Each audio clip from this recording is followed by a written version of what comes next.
Баршаңызға қайырлы күн. Бүгін сіздермен муравейниктің рецептісімен бөлісетін боламын. Өте дәмді, нәзік болып шығады.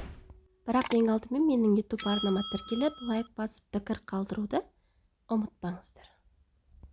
Ол үшін біз ең алдымен таза ыдысымызға қантымызды саламыз.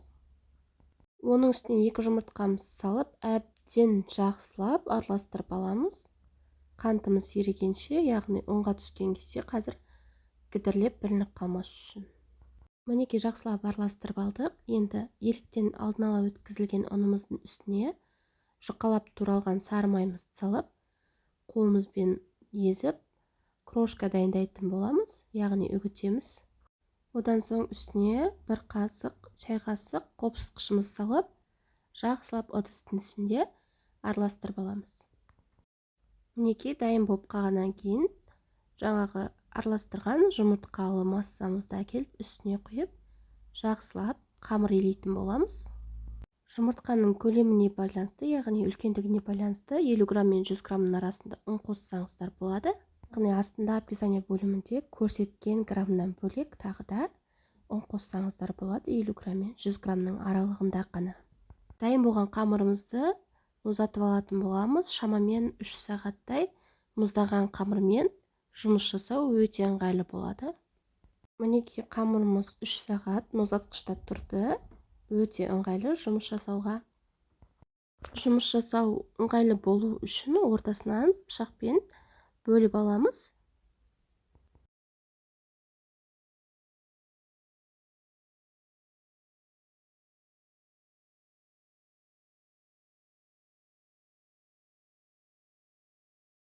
Ал енді муравейнигімізді жасап бастаймыз. Өткіштің үлкен көзінен өткіземіз қамырымызды.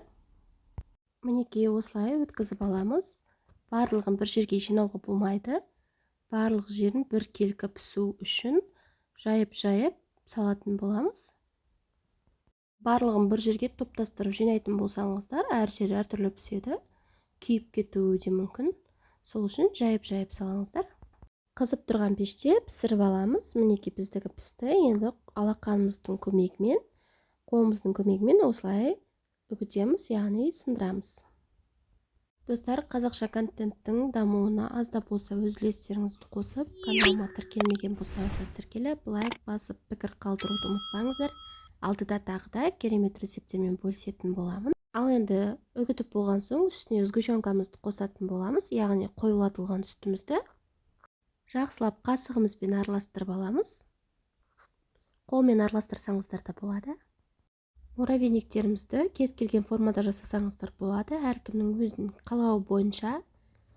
Біреу стақанмен жасайды, біреу осындай формалармен жасайды. Немесе ешқандай форма ештеңе жоқ болса үйде, домалақтасаңыздар да болады. Қалған муравейниктерді осылай формаларымызға салып, жақсылап істеп алатын боламыз.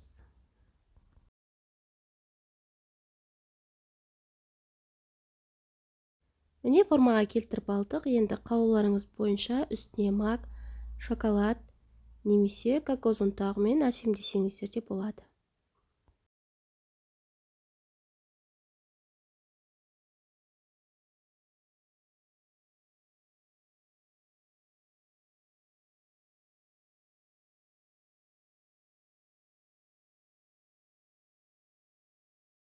Әсемдік үшін үстіне қант ұнтағын сеуіп шықсаңыздар болады. Әрине өз қалауларыңыз бойынша. Бұл міндетті емес. Достар, соңына дейін менімен бірге болып, видеомды қарағандарыңыз үшін рахмет. Видео ұнаған болса, лайк басып, пікір қалдырып, каналыма тіркелмеген болсаңыздар, тіркелуді ұмытпаңыздар.